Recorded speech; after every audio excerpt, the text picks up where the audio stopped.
Dear students, welcome to my YouTube channel. ನನ್ನ ಹೆಸರು ಆಯಿಷಾ ದೊಡ್ಮನಿ. ಇವತ್ತಿನ ಈ ವಿಡಿಯೋದಲ್ಲಿ ನಾನು ನಿಮ್ಮ ಮಾದರಿ ಪ್ರಶ್ನೆ ಪತ್ರಿಕೆಯಲ್ಲಿ ಬಂದಿರುವಂತಹ 5 ಅಂಕದ ಪ್ರಶ್ನೆಯನ್ನು ತಂದಿದ್ದೀನಿ. ಬನ್ನಿ ವಿಡಿಯೋನ ಸ್ಟಾರ್ಟ್ ಮಾಡೋಣ. ಕ್ವೆಶ್ಚನ್ ಯಾವ್ದು ತೊಗೊಂಡಿದ್ದೀನಿ ಅಂತ ಕೇಳಿದ್ರೆ ನೋಡ್ರಿ, 18 ಸೆಂಟಿಮೀಟರ್ ಎತ್ತರ ಮತ್ತು 7 ಸೆಂಟಿಮೀಟರ್ ಪಾದದ ವ್ಯಾಸವನ್ನು ಹೊಂದಿರುವ ಒಂದು ಮರದ ಸಿಲಿಂಡರಿನಿಂದ ಸಿಲಿಂಡರಿನಷ್ಟೇ ತ್ರಿಜ್ಯವನ್ನು ಹೊಂದಿರುವ ಅರ್ಧಗೋಳ ಹಾಗೂ ಶಂಕುವಿನ ಆಕೃತಿಗಳನ್ನು ಚಿತ್ರದಲ್ಲಿ ತೋರಿಸಿದಂತೆ ಕೊರೆದು ತೆಗೆಯಲಾಗಿದೆ. ಇಲ್ಲಿ ನೋಡಿ, ಚಿತ್ರ ಈ ಥರ ಇದೆ. ಓಕೆನಾ, ಇದು ಒಂದು ಸಿಲಿಂಡರ್ ಇತ್ತು ಫಸ್ಟ್. ಅದಕ್ಕೇನು ಮಾಡಿದ್ರು, ಇಲ್ಲಿ ಮೇಲ್ಗಡೆ ಅರ್ಧ ಭಾಗ ಒಳಗಡೆ ಕೊರೆದು ಏನು ಮಾಡಿದ್ರು, ಇಲ್ಲಿ ಅರ್ಧಗೋಳವನ್ನು ಆಕೃತಿಯಲ್ಲಿ ಅದನ್ನ ಕೊರೆದ್ರು. ಇಲ್ಲಿ ನೋಡ್ರಿ, ಇಲ್ಲೂ ಸಹಿತ ಒಳಗಡೆ ಭಾಗದಲ್ಲಿ ಕೊರೆದಿದ್ದಾರೆ. ಕೊರೆದು ಯಾವ ಆಕೃತಿಯಲ್ಲಿ ಮಾಡಿದ್ದಾರೆ, ಕೋನಾಕೃತಿ. ಇಲ್ಲೆಲ್ಲ ಒಳಗಡೆಯಿಂದ ಗ್ಯಾಪ್ ಇದೆ, ಇಲ್ಲಿ ತನಕ ಗ್ಯಾಪ್ ಇದೆ. ಇಲ್ಲೂ ಸಹಿತ ಒಳಗಡೆಯಿಂದ ಇಲ್ಲಿ ತನಕ ಬೌಲ್ ಥರ ಇದೆ ಇಲ್ಲಿ ಒಳಗೆ. ಓಕೆನಾ, ಸರಿ. ಇಲ್ಲೇನು ಹೇಳ್ತಾ ಇದ್ದಾರೆ, 18 ಸೆಂಟಿಮೀಟರ್ ಎತ್ತರ. ಇಲ್ಲಿಂದ ಇಲ್ಲಿವರೆಗೆ ಎಷ್ಟು ಸೆಂಟಿಮೀಟರ್ ಇದೆಯಂತೆ, 18 ಸೆಂಟಿಮೀಟರ್. 7 ಸೆಂಟಿಮೀಟರ್ ಪಾದ.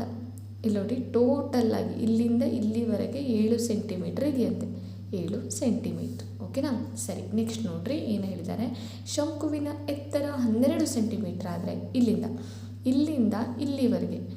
ಇಲ್ಲಿವರೆಗೆ ಎಷ್ಟು ಸೆಂಟಿಮೀಟರ್ ಅಂತೆ, 12 ಸೆಂಟಿಮೀಟರ್ ಆದರೆ ಉಂಟಾದ ಘನಾಕೃತಿಗೆ ಬಣ್ಣ ಹಚ್ಚಲು ಪ್ರತಿ ಸೆಂಟಿಮೀಟರ್ ಸ್ಕ್ವೇರ್ಗೆ ರೂಪಾಯಿ 2.50 ಅಂತೆ ತಗಲುವ ವೆಚ್ಚವನ್ನು ಕಂಡುಹಿಡಿಯಿರಿ.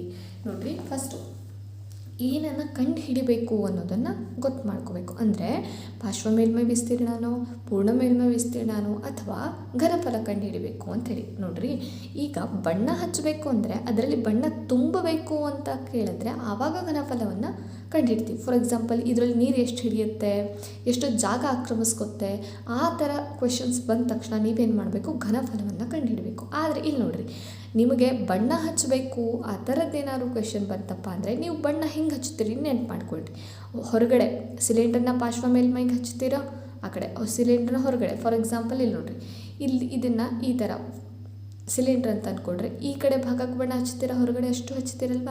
ಹೊರಗಡೆ ಹಚ್ಚಿದ್ರೆ ಅದೇನಾಗುತ್ತೆ, ಪಾರ್ಶ್ವ ಮೇಲ್ಮೈ ಅಂತ ಹೇಳಾಗುತ್ತೆ. ಇಲ್ಲಿ ನೋಡ್ರಿ, ಇಲ್ಲಿ ಒಳಗಡೆ ಕೊರೆದಿದ್ದಾರಲ್ಲ ಬೌಲು, ಆ ಒಳಗಡೆ ಭಾಗದಲ್ಲೂ ಹಚ್ತೀರಾ ಅಂದರೆ ಅದು ಸಹಿತ ಪಾರ್ಶ್ವ ಮೇಲ್ಮೈ. ಯಾಕಂದರೆ ಮೇಲ್ಗಡೆ ಭಾಗನೇ ಇಲ್ಲ, ಅದು ಕೊರೆದು ತೆಗೆದಿದ್ದಾರೆ, ಖಾಲಿಯಾಗಿದೆ. ಅಂದರೆ ಒಳಗಡೆ ಭಾಗಕ್ಕಷ್ಟೇ ಹಚ್ತೀರಾ ಅಲ್ವಾ, ಇಲ್ಲೂ ಸಹಿತ ಹಾಗೆ ಈ ಕಡೆ ಒಳಗಡೆಯಿಂದ ಇದನ್ನು ಇಮ್ಯಾಜಿನ್ ಮಾಡ್ಕೊಂಡ್ರಿ ಈ ಥರ ಭಾಗಕ್ಕೆ ಹಚ್ತೀರಾ. ಓಕೆನಾ, ಇಲ್ಲಿ ಅದರ ಮೇಲ್ಗಡೆ ಭಾಗ ಇಲ್ಲ, ಅದು ಖಾಲಿ ಇದೆ. ಅಂದರೆ ಶಂಕುವಿನ ಪಾರ್ಶ್ವ ಮೇಲ್ಮೈಗೆ ಹಚ್ತೀರಾ ಒಳಗಡೆಯಿಂದ, ಇಲ್ಲಿ ಹೊರಗಡೆಯಿಂದ ಸಿಲಿಂಡರ್ನ ಪಾರ್ಶ್ವ ಮೇಲ್ಮೈಗೆ ಹಚ್ತೀರಾ, ಪ್ಲಸ್ ಅರ್ಧಗೋಳದ ಪಾರ್ಶ್ವ ಮೇಲ್ಮೈ ಒಳಗಡೆಯಿಂದ ಹಚ್ತೀರಾ. ಇಮ್ಯಾಜಿನ್ ಮಾಡ್ಕೊಳ್ರಿ ಒಂಚೂರು. ಓಕೆನಾ, ನನಗೆ ಈ ಥರ ಬಾಕ್ಸ್ ಇಲ್ಲ, ಅದಕ್ಕೋಸ್ಕರ ಹೇಳ್ತಾ ಇರೋದು. ಸರಿ, ಈಗ ನಾವೇನು ಮಾಡಬೇಕು ಗೊತ್ತಾ, ಒಂದೇದು ಸಿಲಿಂಡರ್ನ ಪಾರ್ಶ್ವ ಮೇಲ್ಮೈ ವಿಸ್ತೀರ್ಣ ಅಂದರೆ 2πr/h ಅನ್ನು ಕಂಡು ಹಿಡಿಬೇಕು. ಈಗ 2πr/h, ಎಚ್ ಅಂದರೆ ಸಿಲಿಂಡರ್ನ ಎತ್ತರ 18 ಅಂತ ಅವರೇ ಕೊಟ್ಟಿದ್ದಾರೆ. ಆರ್ ಅಂದರೆ ತ್ರಿಜ್ಯ. ಇಲ್ಲಿ ನೋಡಿ, ಟೋಟಲಾಗಿ ಅವರು ಕೊಟ್ಟಿರೋದು ವ್ಯಾಸ, ನಮಗೆ ಬೇಕಾಗಿರೋದು ತ್ರಿಜ್ಯ. ಸೊ ಆರ್ ಏನು ಅಂಥೇಳಿ ಇಲ್ಲಿ ಕಂಡು ಹಿಡ್ಕೋಬೇಕು. ಓಕೆ, ಎರಡನೇದೇನು, ಕೋನದ್ದು ಪಾರ್ಶ್ವ ಮೇಲ್ಮೈ ವಿಸ್ತೀರ್ಣ πr/l. ಓಕೆನಾ, ಆರಂತೂ ಇಲ್ಲಿ ಕಂಡು ಹಿಡ್ಕೊಂಡಿದ್ವಿ. ಕೋನಕ್ಕೂ ಆರ್ ಸೇಮ್ ಆಗುತ್ತೆ, ಅರ್ಧಗೋಳಕ್ಕೂ ಆರ್ ಸೇಮ್, ಸಿಲಿಂಡ್ರಿಗೂ ಆರ್ ಸೇಮ್. ಸೊ ಏನು ಪ್ರಾಬ್ಲಮ್ ಇಲ್ಲ. ಓಕೆನಾ, ಬಟ್ ಎಲ್ ಇಲ್ಲಿ ಏನನ್ನು ಕಂಡು ಹಿಡ್ಕೋಬೇಕು, ಎಲ್ ಏನು ಅನ್ನೋದನ್ನು ಕಂಡು ಹಿಡ್ಕೋಬೇಕು. ನೆಕ್ಸ್ಟು ಮೂರನೇದು ಅರ್ಧಗೋಳದ ಪಾರ್ಶ್ವ ಮೇಲ್ಮೈ ವಿಸ್ತೀರ್ಣ 2πr² ಅಂಥೇಳಿ ಅದ್ರ ಫಾರ್ಮುಲಾ. 2 ಗೊತ್ತಿದೆ, π ಗೊತ್ತಿದೆ, ಆರ್ ಬೆಲೆ ಇಲ್ಲಿ ಆಲ್ರೆಡಿ ಕಂಡು ಹಿಡಿದಿದ್ದೀವಿ. ಸೊ ಆರ್ ಬೆಲೆ ಇಲ್ಲಿ ಯಾವುದು ಎಕ್ಸ್ಟ್ರಾ ಕಂಡು ಹಿಡಿಯಬೇಕಾದ ಅವಶ್ಯಕತೆ ಇರೋದಿಲ್ಲ. ಇದು ಎರಡರಲ್ಲಿ ಎಕ್ಸ್ಟ್ರಾ ಕಂಡು ಹಿಡಿದು ಆಮೇಲೆ ಅದು ಮೂರನ್ನು ಕೂಡಿಸ್ಬೇಕು. ಓಕೆ, ಇದಿಷ್ಟು ಫಾರ್ಮುಲಾ ನಿಮಗೆಲ್ಲನೂ ಪ್ರಾಕ್ಟೀಸ್ ಆಗಿರಬೇಕು ಅಂದರೆ ಮಾತ್ರ ಈ ಕ್ವೆಶನನ್ನು ಈಸಿಯಾಗಿ ಸಾಲ್ವ್ ಮಾಡ್ಬೋದು. ಫಸ್ಟ್ ಬನ್ನಿ, ನಮ್ಗೆ ಏನೇನು ಕೊಟ್ಟಿದ್ದಾರೆ ಅನ್ನೋದನ್ನು ನೋಡಿ ಬರೆಯೋಣ. ಓಕೆನಾ, ಫಸ್ಟು ವ್ಯಾಸ ಎಷ್ಟು ಸೆಂಟಿಮೀಟರ್, 7 ಸೆಂಟಿಮೀಟ್ರ್ ಅಂತೇಳಿ ಕೊಟ್ಟರು. ಬಟ್ ನಮಗೆ ಎಲ್ಲೂ ವ್ಯಾಸವನ್ನು ಅಪ್ಲೈ ಮಾಡಲ್ಲ, ನಾವೇ ಎಲ್ಲ ಅಪ್ಲೈ ಮಾಡೋದು ತ್ರಿಜ್ಯ ವ್ಯಾಸದ ಅರ್ಧದಷ್ಟು ಇರ್ತದೆ. ಅಂದರೆ 7 ಅಂದರೆ ಅದರ ಅರ್ಧ ಮಾಡಬೇಕು. 7/2 ಅಂದರೆ ಏನಾಗುತ್ತೆ, 3.5 ಸೆಂಟಿಮೀಟರ್. ನೀವು 3.5 ಇದ್ದಿದ್ದನ್ನು 35/10 ಅಂತಲೂ ಮಾಡ್ಕೋಬೋದು. ನಾನು 3.5 ಅಂತಲೇ ಇಟ್ಕೊತೀನಿ, ನಿಮ್ಮ ಕಂಫರ್ಟೇಬಲ್. ಓಕೆನಾ, ನೆಕ್ಸ್ಟು ಸಿಲಿಂಡರಿನ ಎತ್ತರ ಎಷ್ಟು ಕೊಟ್ಟಿದ್ದಾರೆ, ಟೋಟಲಾಗಿ ಸಿಲಿಂಡರ್ ಎಷ್ಟು ಎತ್ತರ ಇದೆಯಪ್ಪ, 18 ಸೆಂಟಿಮೀಟರ್ ಅಂಥೇಳಿ ಅವರೇ ಕೊಟ್ಟಿದ್ದಾರೆ. ನೆಕ್ಸ್ಟು ಶಂಕುವಿನ ಎತ್ತರ ಎಷ್ಟು ಕೊಟ್ಟಿದ್ದಾರೆ, 12 ಸೆಂಟಿಮೀಟರ್ ಅಂತೇಳಿ ಕೊಟ್ಟಿದ್ದಾರೆ. ಇಲ್ಲಿ ನೋಡಿರಿ, ಸಿಲಿಂಡರ್ನ ಎತ್ತರ ಬೇರೆ, ಶಂಕುವಿನ ಎತ್ತರ ಬೇರೆ. ಸೊ ಸಿಲಿಂಡರು ಒಂಚೂರು ದೊಡ್ಡದಾಗಿದೆಯಲ್ಲ, ನಾನು ದೊಡ್ಡ ಹೆಚ್ಚಿಂದ ಗುರುತಿಸ್ತೀನಿ. ಶಂಕು ಒಂದು ಸ್ವಲ್ಪ ಸಣ್ಣದಾಗಿದೆಯಲ್ಲ, ಸ್ಮಾಲ್ ಹೆಚ್ಚಿಂದ ಗುರುತಿಸ್ತೀನಿ. ಓಕೆನಾ, ಡಿಫ್ರೆನ್ಸ್ ಗೊತ್ತಾಗಲಿ ಅಂಥೇಳಿ. ಎರಡು ಹೆಚ್ಚು ಸೇಮ್ ಅಲ್ಲ, ಯಾಕಂದರೆ ನಂಬರ್ ಬೇರೆ ಬೇರೆ ಇದೆ, ಅದಕ್ಕೋಸ್ಕರ. ಓಕೆ, ನೆಕ್ಸ್ಟ್ ಏನು ಬೇಕಿದೆ, ಇಲ್ಲಿ ನೋಡಿರಿ, ಇಲ್ಲಂತೂ ನಮಗೆ ತ್ರಿಜ್ಯದಲ್ಲಿ ಆರ್ ಅಂತೂ ಸಿಕ್ತು, ಇಲ್ಲಿ ಕಂಡು ಹಿಡ್ಕೊಂಡ್ವಿ. ಈಗ ನಮಗೆ ಬೇಕಾಗಿರೋದು ಎಲ್ ಅಲ್ವಾ, ಅದಕ್ಕೋಸ್ಕರ ಎಲ್ಲನ್ನು ಕಂಡು ಹಿಡ್ಕೊಳ್ಳೋಣ. ಓಕೆ, ನೋಡಿರಿ, ಇಲ್ಲಿ ಆರ್ ಬೇಕಿತ್ತು, ಸೊ ಆರ್ ಕಂಡು ಹಿಡ್ಕೊಂಡ್ವಿ. ಈಗ ನೆಕ್ಸ್ಟು ನಮಗೆ ಎಲ್ ಬೇಕು, ಎಲ್ ಕಂಡು ಹಿಡಿದು ಆಮೇಲೆ ಫಾರ್ಮುಲಾನ ಅಪ್ಲೈ ಮಾಡ್ಲಿಕ್ಕೆ ಹೋಗ್ತೀವಿ ನಾವು. ಓಕೆನಾ, ಈಗ ಎಲ್ ಅಂದ್ರೇನು, ಅದು ಶಂಕುವಿನ ಓರೆ ಎತ್ತರ. ಇಲ್ಲಿ ನೋಡ್ರಿ, ಶಂಕು ಆ್ಯಕ್ಚುಲಿ 2 ಎತ್ತರನ ಹೊಂದಿರುತ್ತೆ. ಇಲ್ಲಿಂದ ಇಲ್ಲಿಗೆ ಈಗ ಕರೆಕ್ಟಾಗಿ ನೇರವಾಗಿ ಬರುತ್ತಲ್ಲ, ಅದು ನಮ್ಮದು ನಾರ್ಮಲ್ ಎತ್ತರ. ಓಕೆ, ಇಲ್ಲಿ ಕೊಟ್ಟಿದ್ದಾರೆ ನೋಡ್ರಿ, ಎಚ್ ಅಂಥೇಳಿ, ಅದು ಆಗುತ್ತೆ. ಆದರೆ ಇಲ್ಲಿ ಮತ್ತೊಂದು ಎತ್ತರ ಸಿಗ್ತಾ ಇದೆ, ಯಾವುದಕ್ಕೆ, ಶಂಕುವಿಗೆ. ಇಲ್ಲಿ ಸಿಗುತ್ತಲ್ಲ, ಇದು ನಮ್ಮ ಓರೆ ಎತ್ತರ. ಓಕೆನಾ, ಓರೆಯಾಗಿದೆ ನೋಡ್ರಿ, ಅದಕ್ಕೋಸ್ಕರ. ಓರೆ ಎತ್ತರನ್ನು ಹೇಗೆ ಕಂಡು ಹಿಡಿತೀವಿ ಕೇಳಿದ್ರೆ, ಅಲ್ಲೊಂದು ಫಾರ್ಮುಲಾ ಬರುತ್ತೆ. ಇದು ಪೈಥಾಗೋರಸ್ ಪ್ರಮೇಯದ ಮೇಲೆ ಅಪ್ಲೈ ಆಗಿರುವಂಥದ್ದು. L = h² + r² ಅಂಥೇಳಿ ಈ ಫಾರ್ಮುಲಾನ ಅಪ್ಲೈ ಮಾಡಬೇಕು. ಸೊ ಇದು ಮ್ಯಾಕ್ಸಿಮಮ್ ಪ್ರಶ್ನೆಗಳಲ್ಲಿ ಬರ್ತದೆ, ಸೊ ನೆನ್ಪಿಟ್ಕೊಂಬಿಡ್ರಿ. ಓಕೆನಾ, L = h ಅಂದರೆ ಎಷ್ಟು ಹೇಳಿ, 12 ಅಲ್ವಾ. ಸೊ 12 ಹೋಲ್ ಸ್ಕ್ವೇರ್, ಆಮೇಲೆ ಪ್ಲಸ್ ಇದೆ, ಸೊ ಪ್ಲಸ್ ಆರ್ ಈಗ ಜಸ್ಟ್ ಕಂಡಿರ್ತೀವಲ್ಲ, ಏನು ಹೇಳ್ರಿ, r 3.5 whole square. Okay, L = √12 square ಅಂದರೆ 144. 3.5 ಸ್ಕ್ವೇರ್ ಅಂದರೆ 3.5 × 3.5. ಟೋಟಲಾಗಿ ನಾನು ಮಾಡಿಟ್ಕೊಂಡಿದ್ದೀನಿ, ಅದಕ್ಕೆ ಬರಿತಾ ಇದ್ದೀನಿ 12.25 ಅಂಥೇಳಿ ಬರುತ್ತೆ. L = ಮ್ಯಾಕ್ಸಿಮಮ್ ಆಗಿ ಈ 3.5 ಆಲ್ಮೋಸ್ಟ್ ಕೊಡುವಂಥದ್ದು. ಸೊ 12.25 ಬರುತ್ತೆ ಅಂತ ನೆನ್ಪಿಟ್ಕೊಬೇಡಿ, ಮತ್ತು ಮಾಡೋ ಅವಶ್ಯಕತೆ ಇರೋದಿಲ್ಲ. ಓಕೆನಾ, ಸರಿ. ಇದು ಎರಡನ್ನು ಕೂಡಿಸಿದಾಗ ನಮಗೆ ಉತ್ತರ ಎಷ್ಟು ಬರುತ್ತೆ ಅಂತ ಕೇಳಿದ್ರೆ, √156.25 ಅಂಥೇಳಿ ಬರುತ್ತೆ. ಇದರ ವರ್ಗಮೂಲವನ್ನು ತೆಗೆದಾಗ ನಮಗೆ ಉತ್ತರ 12.5 ಸೆಂಟಿಮೀಟರ್ ಅಂಥೇಳಿ ಬರುತ್ತೆ. ಓಕೆನಾ, ವರ್ಗಮೂಲ ತೆಗಿಲಿಕ್ಕೆ ಈ ಥರ ಒಂದು ಭಾಗಾಕಾರ ವಿಧಾನ ಇದೆ. 156.25 ಈ ಥರ ಭಾಗ ಅಂದರೆ ಎರಡೆರಡರ ಜೋಡಿ ಮಾಡ್ಕೋಬೇಕು. ಈ ಕಡೆ ಎಡಗಡೆ ಭಾಗದಿಂದ ಜೋಡಿ ಮಾಡ್ಕೊತ ಬರಬೇಕು. ಆಮೇಲೆ ಇದೆಲ್ಲ ಡಿವಿಷನ್ ಮೆಥಡ್ ಇದೆ, ಆ ಮೆಥಡಿಂದ ಸಾಲ್ವ್ ಮಾಡಿದರೆ ಇದು ಬರುತ್ತೆ. ಸೊ ಆಲ್ಮೋಸ್ಟ್ 3.5 ಕೊಡೋದ್ರಿಂದ ಸೊ ಇದೇ ಉತ್ತರ ಬರುತ್ತೆ. ಸೊ ನೀವು ಪ್ರಾಕ್ಟೀಸ್ ಮಾಡ್ಕೊಂಡು ಇಟ್ಕೊಂಬಿಡಿ ಈ ಉತ್ತರವನ್ನು. ಓಕೆನಾ, 12.5 ಬರುತ್ತೆ ಅಂಥೇಳಿ. ಈಗ ನಿಮಗೇನಾದರೂ ಈ ಡಿವಿಷನ್ ಮೆಥಡನ್ನು, ಈ ಭಾಗಾಕಾರ ವಿಧಾನವನ್ನು ಹೇಳ್ಕೊಡ್ಬೇಕು ಅಂದರೆ ಪ್ಲೀಸ್ ಕಮೆಂಟ್ ಬಾಕ್ಸಲ್ಲಿ ತಿಳಿಸಿ, ನಾನು ಸಪ್ರೇಟಾಗಿ ಬಂದು ವಿಡಿಯೋನ ಮಾಡಿ ಹಾಕ್ತೀನಿ. ಓಕೆನಾ, ಸರಿ. ಓಕೆ, ನೆಕ್ಸ್ಟು ಎಲ್ಲಂತೂ ಸಿಕ್ತು. ಓಕೆನಾ, ಇದೆಲ್ಲ ಬೆಲೆಯನ್ನು ಒಂದು ಕಡೆ ಅಪ್ಲೈ ಮಾಡೋಣ. ಈಗ ನಮಗೇನು ಗೊತ್ತು, ಈ ಟೋಟಲಾಗಿ ಘನಾಕೃತಿಯ ಪೂರ್ಣ ಮೇಲ್ಮೈ ವಿಸ್ತೀರ್ಣ.